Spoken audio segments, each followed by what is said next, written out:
నమస్కారం. ఈనాటి సమావేశానికి ముఖ్య అతిథులుగా హాజరైనటువంటి BC political front chairman Balagoni Balaraju Goud గారికి, అదేవిధంగా వేదికపై ఆశీలైనటువంటి కార్యక్రమానికి అధ్యక్షత వహిస్తున్నటువంటి దుర్గా గౌడ్ గారికి, ఎర్రమాద వెంకన్న గారికి, జల్లా నరేందర్ గారికి, అదేవిధంగా మనోహర్ గారికి, కొండలగౌడ్ గారికి, మరి ఐలి వెంకన్నగౌడ్ గారికి, నగేష్ గారికి, ఇతర పెద్దలు ఉన్నారు, మా లింగేష్ గౌడ్, శ్రీకాంత్, ఇంకా చాలా మంది ఉన్నారు, నాగభూషణం గారికి, మన చాలా మంది ఉన్నారు. అందరి పెద్దలందరికీ కూడా నమస్కారాలు. ముఖ్యంగా ఈరోజు సమావేశం యొక్క ఉద్దేశం ఏంటంటే, జనగణనలో కులగణన, ఈ కులగణనపై కేంద్ర ప్రభుత్వం వహిస్తున్నటువంటి నిర్లక్ష్య ధోరణి వల్ల బీసీలు మరొకసారి మోసపోతున్నారని చెప్పడానికే ఈరోజు సమావేశం ఏర్పాటు చేయడం జరిగింది. భారతదేశంలో స్వాతంత్రం వచ్చినప్పటి నుంచి కూడా కులగణన జరపాలనేటువంటి డిమాండ్ ఉంది. ఎందుకంటే భారతదేశం అంటేనే కులాల సమాహారం. మరి కులాల సమాహారం ఉన్నటువంటి భారతదేశంలో ఏ కులాల లెక్క ఎంత ఉందో తెలియకపోతే అభివృద్ధి సంక్షేమ పథకాలు మనం అర్థవంతంగా అమలు పరచలేమనే ఉద్దేశంతో ఈ కులాల జనగణన జరగాలని చెప్పేసి మొదటి నుంచి కోరుతున్నాం. ఈ దేశానికి వేరే వాడైనప్పటికీ కూడా బ్రిటిష్ వాడు 1821 నుంచి 1931 వరకు ప్రతి 10 సంవత్సరాలకు ఒకసారి ఈ దేశంలో ఉన్నటువంటి అన్ని కులాల లెక్కలు తీయడం జరిగింది. కానీ స్వాతంత్రం వచ్చిన తర్వాత ఈ నల్లదొరలు కులగణన చేయడానికి ఇష్టపడడం లేదు. ఆ రోజు 1951లో కులగణన జరపాలని చెప్పేసి ఫైలు నెహ్రూ గారికి పంపిస్తే, నేను ఎస్సీలకు రాజ్యాంగ పరంగా వాళ్ళకు కొన్ని నిబంధనలు ఉన్నాయి కాబట్టి వాళ్ళ జనగణన మాత్రమే, కులగణన మాత్రమే నేను ఒప్పుకుంటాను, కానీ మిగతా వర్గాలకు ఒప్పుకోనని చెప్పడం జరిగింది. మరి ఇప్పుడే విచ్చేస్తున్నటువంటి పెద్దలు గౌరవనీయులు మాజీ డీజీపీ శ్రీ పూర్ణచంద్రరావు ఐపీఎస్ గారిని వేదిక మీదకి రావాల్సిందిగా కోరుతున్నాను.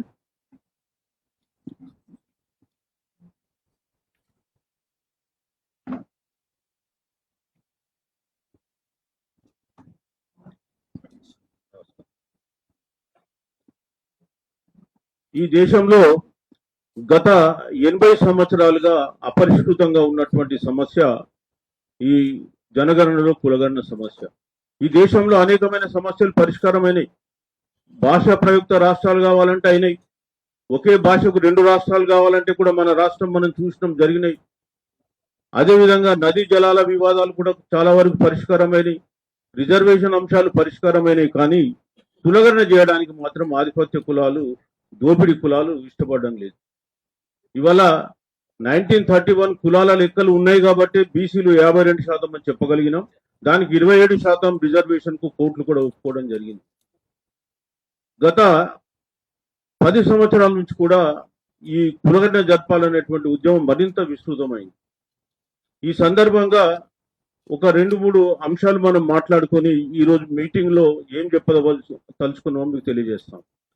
మొట్టమొదట ఈ కులగణన గురించి మనం మాట్లాడుతున్న తరుణంలో నెహ్రూ గారు కులగణనకు ఒప్పుకోకపోవడంతో ఆ కులగణన అనేది అప్పటి నుంచి ఆగిపోవడం జరిగింది. తర్వాత కాలంలో బీసీ కమిషన్స్, కాకా కాలేల్కర్ కమిషన్ కానీ, మండల్ కమిషన్లు కానీ 2 కూడా స్పష్టంగా కులగణన జరపాలని చెప్పేసి రికమెండేషన్స్ ఇచ్చినాయి. ఈవెన్ కోర్టులు కూడా, ఇందిరా సహాని కేసులో కూడా సుప్రీంకోర్టు మాకు రిజర్వేషన్లు ఇవ్వాలంటే క్వాంటిఫైయబుల్ డాటా, మేజరబుల్ డాటా కావాలని చెప్పి అడగడం జరిగింది. మరి అట్లాంటప్పుడు డాటా రావాలంటే కులగణన జరపాల్సిందే. అనేక సందర్భాల్లో కోర్టులు కూడా కులగణన గురించి మాట్లాడడం జరిగింది.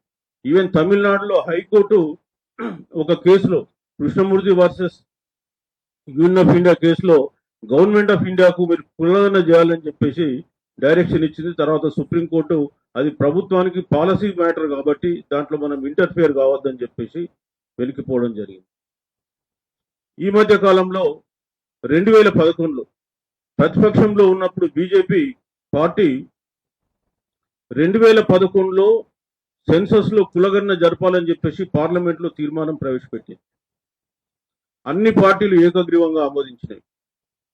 కానీ నెక్స్ట్ డేనే కాంగ్రెస్ పార్టీ యూటర్న్ తీసుకొని మేము సెన్సస్ డిపార్ట్మెంట్ ద్వారా కులగణన జరపం, మేము రూరల్ డెవలప్మెంట్ అర్బన్ డెవలప్మెంట్ డిపార్ట్మెంట్ల ద్వారా సోషో ఎకానమిక్ క్యాస్ట్ సెన్సస్ చేస్తామని చెప్పి కులగణనలు జరపకుండా ఈ అనుభవం లేని డిపార్ట్మెంట్లకు ఇచ్చి ఆ సర్వేను ఆ కులగణన యొక్క సెన్సస్ ను పూర్తిగా తప్పుల తడకలతో నింపివేయడం జరిగింది. 2018లో కూడా బీజేపీ పార్టీ అధికారంలోకి రాగానే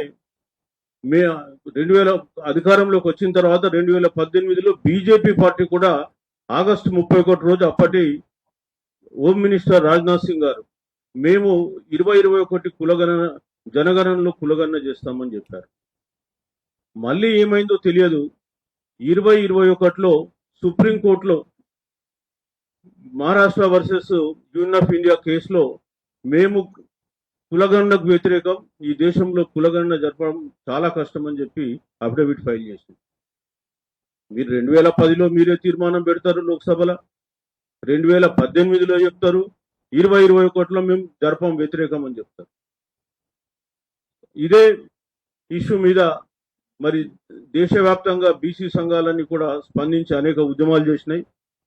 మేము కూడా గతంలో 2014 డిసెంబర్ 11 రోజు కాన్స్టిట్యూషన్ క్లబ్ లో దేశవ్యాప్త జనగణనలో కులగణన జరపాలని చెప్పి ఒక సమావేశం కూడా నిర్వహించడం జరిగింది. మన రాష్ట్రంలో కూడా అనేక సమావేశాలు నిర్వహించినాం.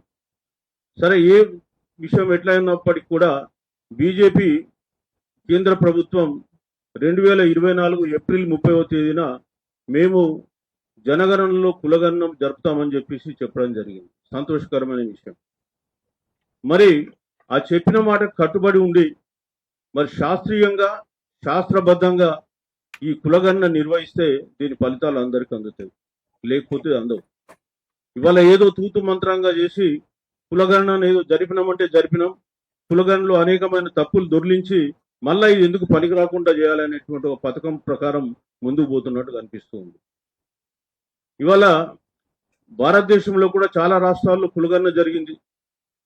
మన తెలంగాణలో జరిగింది, బీహార్లో జరిగింది, కర్ణాటకలో జరిగింది, ఆంధ్రప్రదేశ్లో జరిగింది, మరి అక్కడ నాగాలాండ్ రాష్ట్రంలో కూడా జరిగినట్టు మనం ఇంటర్నెట్ చూడడం జరిగింది. సో మరి ఇన్ని రాష్ట్రాలలో కులగణన జరిగినటువంటి అనుభవాలు ఉన్నాయి.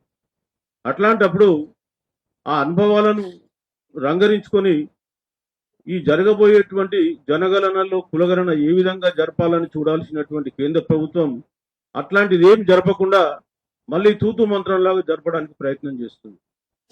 అందుకే ఈరోజు మేము బీసీ సంఘాలకు అందరికీ మరోసారి తెలియజేయడం ఏంటంటే, బీసీ ప్రజలకు బీసీ సంఘాలకు ఇప్పుడు మనం కేంద్రమైన ప్రెషర్ పెట్టి కులగణన సక్రమంగా జరిగేలాగా చూసుకోకపోతే చాలా ఇబ్బంది పాలవుతాం. మళ్ళీ అది మొదటికి వస్తుంది. ఎందుకంటే ఇవాళ జనగణన అనేది 2 పార్ట్లలో జరుగుద్ది. ఫస్ట్ ఫేజ్ లో మనకు హౌస్ లిస్టింగ్ ఆపరేషన్ జరుగుతుంది. హౌస్ లిస్టింగ్ ఆపరేషన్స్ టైం అయిపోయింది, ఆల్రెడీ జరిగిపోయింది, మన రాష్ట్రంలో కూడా జరిగింది. అందులో 33 కాలమ్స్ పెట్టారు. ఆ 33 కాలంలో కాలం నంబర్ 12 ఆర్ 13లో ఎస్సీ అని పెట్టినారు, కానీ మళ్ళా బీసీ అని పెట్టలేదు. సో ఆ రోజే మనం దీన్ని ప్రశ్నించడం జరిగింది. అప్పుడు మేము 2వ దశ జనగణన టైంలో కులగణన కాలం పెడతామని చెప్పింది. సరే అని అప్పటికి కూడా అందరూ దానిపైన యాక్సెప్ట్ చేయడం జరిగింది. ఇవాళ జూలై 6వ తారీఖు, అంటే ఇవాళ మనం 10వ తారీఖు ఉన్నాం. జూలై 6 నుంచి 20 వరకు కొన్ని సెలెక్టెడ్ రాష్ట్రాలలో ఏదైతే ఫిబ్రవరి 2020లో కులగణన జరగబోతుందో ఆ ఫార్మేట్ ను టెస్టింగ్ చేస్తున్నారు. ప్రీ టెస్టింగ్ ఆపరేషన్ స్టార్ట్ చేశారు. 16 రాష్ట్రాలలో ఇప్పుడు ప్రీ టెస్టింగ్ ఆపరేషన్ నడుస్తూ ఉంది. అట్లే ఒక యూనియన్ టెరిటరీ కూడా. అందులో మళ్ళీ కాలం ఏం చేశారంటే, ఎస్సీ ఎస్టీ వాళ్ళకేమో ప్రీ ఎగ్జిస్టింగ్ కోడ్స్నే వాడుతున్నారు. కులం కాలం అని పెట్టారు, కానీ ఆ కులంకి ఒక కోడ్ నంబర్ అసైన్ చేయలేదు. ఇప్పుడు దీనివల్ల ఏం జరుగుతుందంటే, ఒక కులానికి ఒక కోడ్ నంబర్ అసైన్ చేయకపోతే ఒకటే కులం 10 రకాలుగా ఒక రాష్ట్రంలో పిలువబడచ్చు. ఇప్పుడు ఉదాహరణకు మనం గౌడ్స్ అనే తీసుకుందాం. గౌడ్లో కూడా ఏమున్నది, గౌడ ఉన్నారు, ఈడిగా ఉన్నారు, శ్రీశైన ఉన్నారు, శ్రీయాత ఉన్నారు, శెట్టిబల్య ఉన్నారు. సో ఒకే కులం 5 కులాలుగా వస్తుంది రాష్ట్రంలో. గమ్మత్ ఏంటంటే ఇంకోటి, గౌడ స్పెల్లింగ్ కూడా రకరకాలుగా రాయొచ్చు. ఒకళ్ళు జీఓ-యూడి అని రాయొచ్చు, ఇంకోళ్ళు జీఓ-డబ్ల్యూడి అని రావచ్చు. సో మనకు 2011లో ఎప్పుడైతే సోషో ఎకానమిక్ క్యాస్ట్ సెన్సస్ జరిగినప్పుడు ఇట్లాగనే డాటా ఎంట్రీ జరిగింది. వాళ్ళు జీఓ-యూడి అని ఒక కులం రాసిండ్రు, జీఓ-డబ్ల్యూడి అని ఇంకో కులం రాసిండ్రు. అట్లనే ఇప్పుడు పద్మశాలి అంటే పద్మ అంటే పిఏడిఎంఏ అని ఒకళ్ళు పెట్టచ్చు, పిఏడిహెచ్ఎంఏ అని ఒకళ్ళు పెట్టచ్చు. శాలి అంటే ఎస్ఏ ఎల్ఐ ఓల్ రాయొచ్చు, ఎస్డబ్ల్యూఎల్ఐ అని ఓల్ రావచ్చు. ఇట్లా ఒకటే కులం 10 సార్లు రిపీట్లు అయిపోయి రకరకాలుగా లాస్ట్కు 26 లక్షల కులాలు తెచ్చారు. అందుకే ఇప్పుడు అట్లా కాకుండా మన రాష్ట్రంలో సర్వే జరిగినప్పుడు ఈ కులాల సర్వే ఒక్కొక్క కులంకి ఒక్కొక్క కోడ్ ఇచ్చారు. మొత్తం రాష్ట్రంలో 242 కులాలను గుర్తించి ఆ 242 కులాలకు కోడ్లు ఇచ్చి ఇంకా ఏమైనా మిస్ అయితే ఏమో అదర్స్ అని చెప్పి ఆ అదర్స్ కులాలను రాయించి ఇవాళ రాష్ట్రానికి అన్ని కులాల లిస్టులు ఉన్నాయి. ఏ రాష్ట్రానికి ఆ రాష్ట్రానికి సంబంధించినటువంటి కులాల లిస్టులు వాళ్ళు వాడుకుంటే జనగణనలో కులగణనకు సంబంధించినటువంటి విషయాలు స్పష్టంగా వస్తాయి. లేకపోయినట్టయితే ఒకటే కులం 10 ప్లేస్లలో రిపీట్ అయిపోయి మళ్ళీ ఈ 2011 కులగణన సందర్భంగా సోషో ఎకానమిక్ క్యాస్ట్ సర్వే సందర్భంగా ఏదైతే తప్పులు దొరినాయో అదే తప్పులు మళ్ళీ ఇప్పుడు దొరికే అవకాశం ఉంది. అందుకే అది రాకుండా ఉండాలంటే మళ్ళీ ఇప్పుడు మనకు ఈ ఫార్మేట్ ఇప్పుడు ఫైనల్ చేయబోతున్నారు. ఎందుకంటే ఇప్పుడు 16 రాష్ట్రాలలో ఫ్రీ టెస్టింగ్ నడుస్తూ ఉంది. ఈ ఫ్రీ టెస్టింగ్ అయిపోయాక ఫార్మేట్ ఫైనల్ చేస్తారు. మళ్ళీ మనకు సెప్టెంబర్లో హిమాచల్, జమ్మూ కాశ్మీర్ లాంటి ప్లేస్లలో అక్కడ మొదలే స్నో పడుతుంది కాబట్టి మొదలే జనగణన జరుపుతున్నారు. సో ఈ రెండో స్టేజ్ కూడా అక్కడ సెప్టెంబర్లో జరిగే అవకాశం ఉంది. సో అది ఒక్కసారి ఈ ఫార్మేట్ ఫైనలైజ్ అయిపోతే ఇక మనం చేయగలిగింది ఏముండదు. మళ్ళీ ఓపెన్ ఎండెడ్ కాలమే ఉంటుంది. రకరకాల కులాలు అందులో వస్తాయి. అది సమగ్రంగా ఉండదు. అయ్యో ఇది సమగ్రమైన డాటా రాలేదు, అందుకే మేము మొదటి నుంచి కూడా చెప్తున్నాం కదా జనగణనలో కులగణన చాలా సంక్లిష్టమైన విషయం కాబట్టి అని చెప్పి దాన్ని పక్కన పాడేసేటువంటి ప్రయత్నం చేస్తారు. సో ఇవాళ అదే ప్రయత్నం జరుగుతుంది. మేము కోరుతున్నాం ఏంటంటే మీరు ఇన్ని రాష్ట్రాలలో ఇవాళ ఎక్స్పీరియన్స్ ఉంది, ఆ ఎక్స్పీరియన్స్ తీసుకొని కులానికి ఒక సెపరేట్ యూనిక్ కోడ్ ఇవ్వండి. ఆ డాటా ఎంట్రీలో కూడా ఈజీ అయింది. అదేవిధంగా లెక్కలు కూడా ఖచ్చితంగా వస్తాయని చెప్తే కేంద్ర ప్రభుత్వం పట్టించుకునేటువంటి పరిస్థితుల్లో లేదు. మేము ఇలా మళ్ళీ కోరుతున్నాం, ఇంకా మీరు ఈ సెకండ్ ఫేజ్ సంబంధించినటువంటి షెడ్యూల్ ఇంకా ఫైనల్ చేయలేరు కాబట్టి ఆ ఫైనల్ చేసే క్రమంలో ఈ యూనిక్ కోడ్ ఏదైతే ఉందో ప్రతి కులానికి సంబంధించి మీరు ఖచ్చితంగా వాడండి. లేనట్టయితే కులాలన్నీ రిపీట్ అయిపోయి ఆ డాటా పనికి రాకుండా అయిపోతుందని చెప్పేసి మళ్ళీ కేంద్ర ప్రభుత్వాన్ని హెచ్చరించడం జరుగుతుంది. అట్లాగే మీరు కులగణన చేయాలనుకుంటున్నారు మంచిదే, కానీ ఆ డాటా కూడా మార్చాలి. ఇవాళ మనం చూసినట్టయితే షెడ్యూల్లో మనకు ఎన్యుమరేషన్ షెడ్యూల్ ఏదైతే ఉందో కేంద్ర ప్రభుత్వము ఇప్పుడు వాడుతున్నది ఈ 16 రాష్ట్రాలలో టెస్టింగ్ చేస్తుంది. దాంట్లో 29 కాలమ్స్ ఉన్నాయి. ఈ 29 కాలమ్స్ అనేది గతంలో ఈ 2011లో వాడినటువంటి ఫార్మేట్, టెస్టింగ్ ఫార్మేట్. దీంట్లో ఇవాళ కులగణనకు సంబంధించినటువంటి అంశాలు దాంట్లో లేవు అసలు. యాక్చువల్లీ ఇది ఎప్పుడో 2011 అంతకుముందు తయారైనటువంటి ఫార్మేట్. ఇప్పుడు మనం ఏమడుగుతున్నాం, తెలంగాణ రాష్ట్రంలో కులగణన జరిపినప్పుడు 75 అంశాల మీద జరిపింది, ఇక్కడ 29 అంశాలు ఉన్నాయి. ఇవాళ 2011 అంతకుముందు 2001కి ఈ గత 30 ఏళ్ల లోపల ఈ దేశంలో అనేకమైనటువంటి సామాజిక, రాజకీయ, ఆర్థిక మార్పులు వచ్చినాయి. ఇవాళ ఇంటర్ క్యాస్ట్ మ్యారేజ్లు, ఇంటర్ రిలీజియస్ మ్యారేజ్ జరుగుతున్నాయి. ఇవాళ financial inclusion, social security scheme, health insurance గురించి మాట్లాడుతున్నాం. అసలు ఈ సోషల్ సెక్యూరిటీ ఎవరికి ఉంది? లేదు. ఇంటర్ క్యాస్ట్ మ్యారేజ్లో స్టేటస్ ఏంది, ఇంటర్ రిలీజియస్ మ్యారేజ్లో స్టేటస్ ఏంది అనే విషయాలు ఇందులో ఎక్కడ లేవు. కాకపోతే మన తెలంగాణ సర్వే మనం చేసినప్పుడు అందులో ఈ ఇంటర్ క్యాస్ట్ మ్యారేజ్లో వచ్చింది, బట్ సోషల్ సెక్యూరిటీది రాలేదు. సో మేమేమంటున్నామంటే ఈ అంశాలు కూడా అందులో ఇంక్లూడ్ చేసి మీరు సమగ్రంగా జరపండి. దానికి మీరు చేయాల్సింది ఏంటి, అందరూ ఎవరైతే ఈ ఫీల్డ్లో ఎక్స్పర్ట్స్ ఉన్నారో వాళ్ళతో కన్సల్టేషన్స్ నిర్వహించండి, ఒక సమగ్రమైన ఫార్మేట్ తయారు చేయండి. ఆ తర్వాత మీరు ఆ ఫార్మేట్ను పబ్లిక్ డొమైన్లో పెట్టండి. So that everybody will know ఏం క్వశ్చన్లు అడుగుతున్నారు, ఏం క్వశ్చన్లు అడుగుతలేరు, మనం ఎట్లా ప్రిపేర్ కావాలని. అదంతా ఏమి లేకుండా మళ్ళీ ఏదో క్లోజ్డ్ డోర్లో ఓ నలుగురు కూర్చొని ఫార్మేట్ డిసైడ్ చేసుకుని వాళ్ళు ఇవాళ మళ్ళీ సెన్సస్ నిర్వహించబోతుంది. దీనివల్ల మనకు అనుకున్న ప్రయోజనం రాదు. మనం ఏం కోరుకుంటున్నాం, ఈ సెన్సస్ ద్వారా రాబోయే 10-20 సంవత్సరాలకు ఒక ఎవిడెన్స్ బేస్డ్ ప్లానింగ్ ఉండాలి.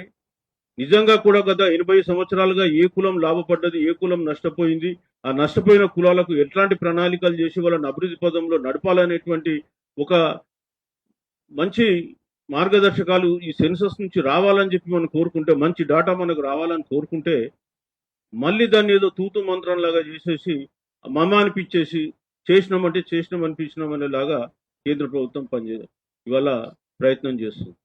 అందుకే మేము ఇప్పుడు మళ్ళీ ఒకసారి బీసీ సంఘాలను, బీసీ ప్రజలందరినీ కూడా మళ్ళీసారి హెచ్చరిస్తున్నాం. మనం గిన ఇప్పుడు ప్రభుత్వం మీద ప్రెషర్ పెట్టకపోతే రాబోయే కాలంలో వీళ్ళు ఏబోది ఇదే. ఆ తర్వాత కులగణన మళ్ళీ ఎందుకు పనికి రాకుండా పోద్ది. మనం జనగణన అంటే కేవలం తలకాయలను లెక్క పెట్టడం కాదు, వాళ్ళ సామాజిక, ఆర్థిక, రాజకీయ అనేకమైన అంశాలను అందులో ఇముడున్నాయి. అవన్నీ కూడా బయటకు తీయాల్సిన అవసరం ఉంటుంది. అకార్డింగ్లీ మనం ప్లానింగ్ చేయాల్సిన అవసరం ఉంటుంది. ఈ 10 సంవత్సరాల ప్లానింగ్ ఉపయోగపడే డాటా అది 10 సంవత్సరాలు అయిద్దాం, మళ్ళీ నెక్స్ట్ 20 సంవత్సరాలు అయిద్దాం మనకు తెలియదు. మరి అట్లాంటి డాటా పైన ప్రజలతో చర్చించి దాంట్లో ఎట్లాంటి అంశాలు ఉంచాలి అనేటువంటి విషయాలపైన ఒక సమగ్రమైన నిర్ణయం తీసుకోకుండా వాళ్ళు నిర్ణయాలు తీసేసుకొని ఇక మేము కులగణన చేసేసినామని చెప్పాలనుకుంటే మాత్రం అది చాలా శుద్ధ తప్పు అని చెప్పి తెలియజేస్తున్నాం. సో ఇవాళ మేము కోరేది ఏంటంటే, మీరు మళ్ళొకసారి తక్షణమే ప్రజలతో సంప్రదింపులు జరపండి, స్టేక్ హోల్డర్స్తో సంప్రదింపులు జరపండి, ఎక్స్పర్ట్స్తో జరపండి. రాష్ట్రంలో ఉన్నటువంటి బీసీ, ఎస్సీ, ఎస్టీ ఇతర కమిషన్లతో కూడా మీటింగ్లు పెట్టుకొని చర్చలు జరిపి ఈ ఫార్మేట్ ఫైనల్ చేసుకొని క్వశ్చనియర్ ఫైనల్ చేసి మీరు సెకండ్ ఫేజ్ ఎన్యూమరేషన్ జరపాలని చెప్పేసి కోరుతున్నాం. సో దానికి అనుకూలంగా మేము ఇప్పుడు ఇవాళ ఇక్కడ నుంచే ప్రైమ్ మినిస్టర్ గారికి, అదేవిధంగా హోమ్ మినిస్టర్కు, రిజిస్ట్రార్ జనరల్కు వాళ్ళందరికీ కూడా ఉత్తరాలు రాస్తూ ఉన్నాం. వాళ్ళని కూడా తెలియజేస్తున్నాం. అదేవిధంగా రాష్ట్రంలో ఉన్న ఎంపీలకు కానీ ఇతరులకు కూడా ఈ లెటర్స్ అన్ని ఇచ్చేసి రాబోయే లోక్సభ ఏదైతే సెషన్స్ ఉన్నాయో జూలై 20 నుంచి ఆ సెషన్స్లలో ఈ ఇష్యూను కూడా రేజ్ చేయండి. ఖచ్చితంగా మీరు కులాలకు ఒక యూనిక్ కోడ్ నెంబర్ ఇవ్వండి. అదేవిధంగా ఈ 29 క్వశ్చన్లతో ఉన్న క్వశ్చనియర్ను కూడా రివైజ్ చేసి ఇవాళ డేట్స్కు అప్డేటెడ్గా దీన్ని తయారు చేయాలని చెప్పేసి కోరుతూ దాని కొరకే ఈరోజు మేము ఈ సమావేశాన్ని ఏర్పాటు చేయడం జరిగింది. సో మరి మీ ద్వారా ప్రభుత్వాలకు తెలియజేసేది ఏంటంటే, దీనిపైన ప్రభుత్వాలు చిత్తశుద్ధితో పనిచేయండి. ఏదో చేస్తున్నామంటే చేస్తున్నాం, అదేవిధంగా చేసి మళ్ళీ బీసీలను మరొకసారి మోసపుచ్చకుండా అని చెప్పేసి తెలియజేస్తున్నాం. మాట్లాడితే రాహుల్ గాంధీ గారు సామాజిక న్యాయం, అదేవిధంగా కులగణన గురించి మాట్లాడుతుండు. మరి ఈ విషయం వారికి కూడా ఈ విషయంలో లెటర్ రాస్తున్నాం.